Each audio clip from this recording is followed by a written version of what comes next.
Okay, full steering lock. Let's get rid of the shadow. Right, so despite how it might look on the video, it's not touched at the top. I've actually got a decent amount of clearance there. Don't forget the suspension is very, very stiff, so it won't be too much compression. I haven't tried any hard corners yet, but yeah, that's closer than what I'd like. But it's not rubbing there at the moment. The rub, and despite how close that looks, there's no rub marks on the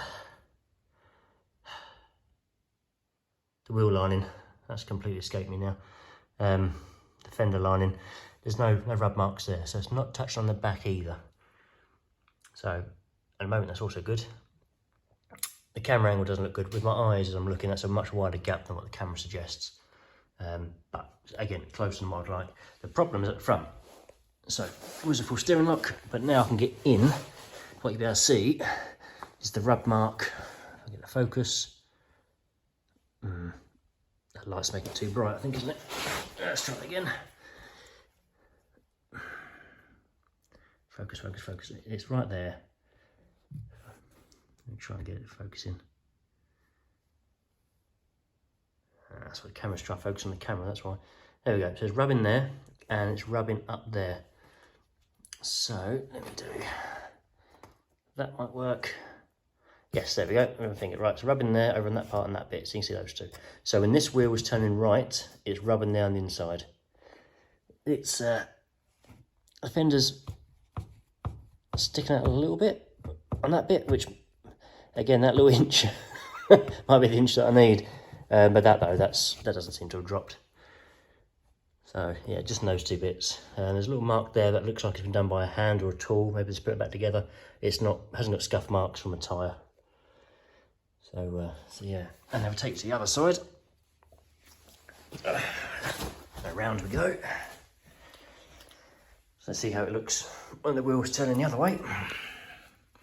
So the back of the wheel, that's a fit of bus in there. That's what's saying about I think the caster being a bit too far forward, but plenty of room there. And on the arch, I can't really get on the camera, but there's no marks there. The one little mark there is definitely from a hand or a tool. It's not a tyre type mark.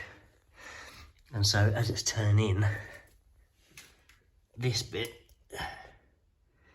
basically I can't get my finger. It's not quite touching, but as you imagine, if I'm doing 10 miles an hour, it will be when there's a bit of compression on the spring. So that tyre is basically just kissing there. Oops, I fell over. So yeah, right, so that's where it is. So yeah, it's dropped lower than what I wanted. That's not where I set the specs to, which is fine. I'll bring it back up again. But yeah, just a bit of forewarning. If you was going to go low,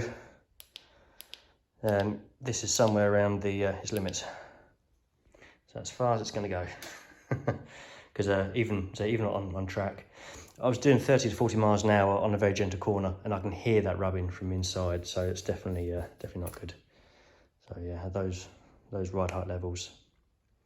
Oh, and tyre size and that, I forgot to mention, that's just the standard. So that's the 205 45. It's not the 215. So it's not the slightly bigger tyre, it's just the standard. Cool.